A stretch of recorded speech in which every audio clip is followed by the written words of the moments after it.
नमस्कार दर्शकों, दिल दिल से मैं आपका फिर एक बार स्वागत है। दर्शकों, रेखा गुप्ता सरकार का बुलडोजर एक बार फिर से अशोक विहार की झुग्गी झोपड़ियों पर चल पड़ा। जी हाँ, वही झुग्गी झोपड़ी जो अवैध रूप से यहाँ पर लोगों ने कब्जा कर रखा था। सरकारी जमीन को मुक्त कराने में बीडीए का बुलडोजर इस कदर चल रहा है कि जहाँ भी अवैध अतिक्रमण हो रहा है, ये बुलडोजर वहां पर चलता जा रहा है। अशोक विहार वही है जहां से थोड़ी ही दूरी पर वजीरपुर था। जो रेलवे क्रॉसिंग पे झुग्गी झोपड़ियां बनी थी, वो भी अवैध कब्जा था। कुछ दिनों पहले वहां पर रेखा सरकार का बुलडोजर चला था और अब आज फिर से अशोक विहार की झुग्गी झोपड़ियों पर बुलडोजर चल रहा है। दर्शकों, मैं आपको एक बात से अवगत कराना चाहता हूँ। कई जगह पर बुलडोजर एक्शन देखने को मिला होगा आप सभी को। हमने भी कई सारी तस्वीरें आप तक पहुंचाई होगी, चाहे वो मद्रासी कैंप हो या भूमिहीन कैंप हो या फिर वजीरपुर। आपको मैं एक बात बताना चाहूंगा कि अवैध रूप से कई सारे लोगों ने दिल्ली की सरकारी जमीन पर कब्जा न जाने कितने सालों से किया हुआ। 10 साल, 20 साल, 40 साल, यहाँ तक कि लोग 50-50 साल से भी कब्जा करके बैठे हुए हैं। लेकिन आज मैं आपको एक बात बता देना चाह रहा हूँ। कई सारे ऐसे झुग्गी झोपड़ी वाले लोग हैं जिन्हें रेखा सरकार ने मकान अलॉट कर दिए। वहीं कुछ ऐसे भी लोग हैं जिनके पास दस्तावेज न होने के कारण उन्हें अभी तक मकान अलॉट नहीं हुए। जैसे कि सबसे मुख्य इनमें से है राशन कार्ड। कई लोगों का राशन कार्ड बना ही नहीं। हालांकि उन लोगों ने वोट जरूर दिया है, लेकिन उनको मकान अलॉट नहीं हुए। उन लोगों का कहना है कि सरकारी अधिकारी धांधलेबाजी कर रहे हैं, जबकि हम 20 साल से यहाँ रह रहे हैं, लगातार वोट भी दे रहे हैं। एक राशन कार्ड ना होने की वजह से हमें मकान नहीं मिल रही। मैं रेखा सरकार से एक बात कहना चाहूंगा कि इस बात की जांच करें। ये बात बिल्कुल सच है कि आज भी कई सारे ऐसे लोग हैं जिनके पास राशन कार्ड के अलावा बाकी सारे दस्तावेज हैं। वजह इसकी ये है कि कई बार जब ये लोग राशन कार्ड बनवाने जाते थे, मतलब पिछले कुछ सालों से जब बीजेपी गवर्नमेंट दिल्ली में आई भी नहीं थी, तो किसी न किसी कारणवश इनके राशन कार्ड नहीं बनाए जाते। क्योंकि कई बार तो देखने को ये भी मिला है कि कुछ महीनों कहीं या साल तक राशन कार्ड बने ही नहीं। लोगों ने अपनी तरफ से पूरी कोशिश करी, लेकिन इनके राशन कार्ड नहीं बने। और अब जब इनसे ये सरकारी जमीन मुक्त कराई जा रही है और इनके बदले में इन्हें मकान दिया जा रहा है, और कुछ लोग जिनके पास जब है ही नहीं राशन कार्ड, उनको मकान नहीं मिले। इसके अलावा दर्शकों, मैं आपको एक बात और बताना चाहूंगा।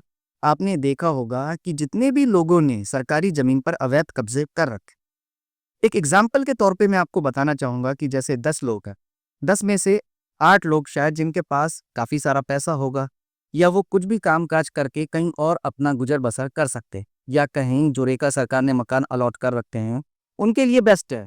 लेकिन वहीं 10 में से जो 2 लोग रह गए हैं, उनकी तो ऐसी स्थिति है कि कमाने वाला एक है और खाने वाले 4। अब आप सोचिए, उस इंसान ने अगर अवैध अतिक्रमण कर भी रखा है, वह झुग्गी या झोपड़ी कहीं बना भी रखी है, तो सोचो कितनी मेहनत से उस झुग्गी कहीं या झोपड़ी का निर्माण किया होगा, कहाँ से कैसे पैसे लाया होगा, या कहीं जमा पूंजी अपनी लगाई हो। उसके लिए तो वही महल, वही आशियाना, वही सब कुछ था। और आज जब उसका भी मकान या झुग्गी झोपड़ी जमींदोज हो चुकी है, तो आज वो रोड पर रहने को मजबूर है। क्यों? क्योंकि सरकारी दस्तावेजों के कारण उसे मकान अलॉट ही नहीं हो रहे। अभी भी अधिकारियों की धांधलेबाजी के चक्कर में वो सिर्फ इस सरकारी जाल में उलझ के रह गए। उनके पास ना ही अभी तक सर पे छत आई है, और ना ही वो जमीन जिस पर बैठकर कम से कम अपने बच्चों को कुछ खिला तो सके। आप यकीन माने, छोटे छोटे बच्चे हैं उनके, जो वहां पढ़ते थे, लिखते थे, वहीं खेलते थे। ठीक है, उनके अवैध कब्जे को मुक्त करा लिया गया, लेकिन मैं सरकार से यही कहना चाहूंगा कि इन लोगों पर भी नजर डाले जिनको वाकई में मकान की जरूरत। जो वाकई में सच बोल रहे हैं, वो झूठ नहीं बोल रहे। किसी न किसी कारणवश उनके राशन कार्ड नहीं बने, इसमें भी सरकारी अधिकारियों की मिली भगत थी। और एक बात मैं और बताना चाहूंगा, पिछले कई सालों से पहली बात तो राशन कार्ड बन ही नहीं रहे थे, तो ये बेचारे राशन कार्ड बनाएंगे कैसे? अगर कोई बनते भी थे तो वो रिश्वतखोरी के बेस पर बन जाते थे।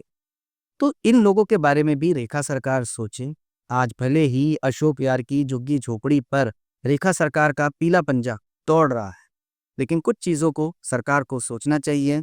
ऐसे लोगों को सोचना चाहिए जिनको वाकई में मकान की जरूरत है, जो वाकई में 20-20 साल से यहाँ रह रहे हैं। कई तो ऐसे हैं जिन्होंने जान के अवैध अतिक्रमण किया हुआ है।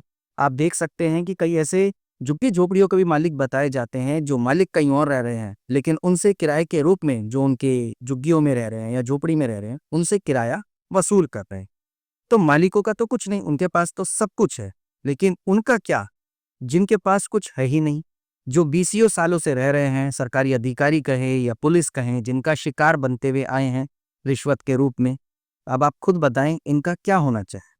इसीलिए मैं कहना चाहूँगा सरकार को इन गरीबों की सोचनी चाहिए। मैं ये नहीं कह रहा कि इन्होंने जो अतिक्रमण किया है वो अवैध नहीं है, वो अवैध है। हम भी सरकार के साथ हैं। सरकारी ज़मीन पर कब्ज़ा करना कोई अच्छी बात नहीं है।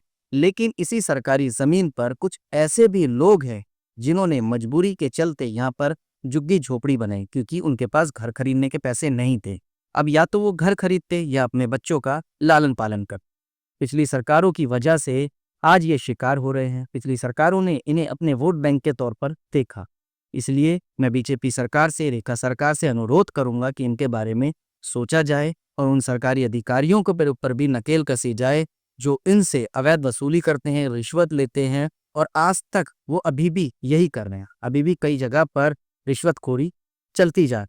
तो सरकार से मैं एक चीज़ का अनुरोध करूंगा कि उस पर भी गौर कर सको। बाकी आपको बताना है कमेंट के माध्यम से कि हमारी ये जो जानकारी कहें, खबर कहें, इसके बारे में आपका क्या कहना है, आप हमें कमेंट के माध्यम से बता सकते हैं।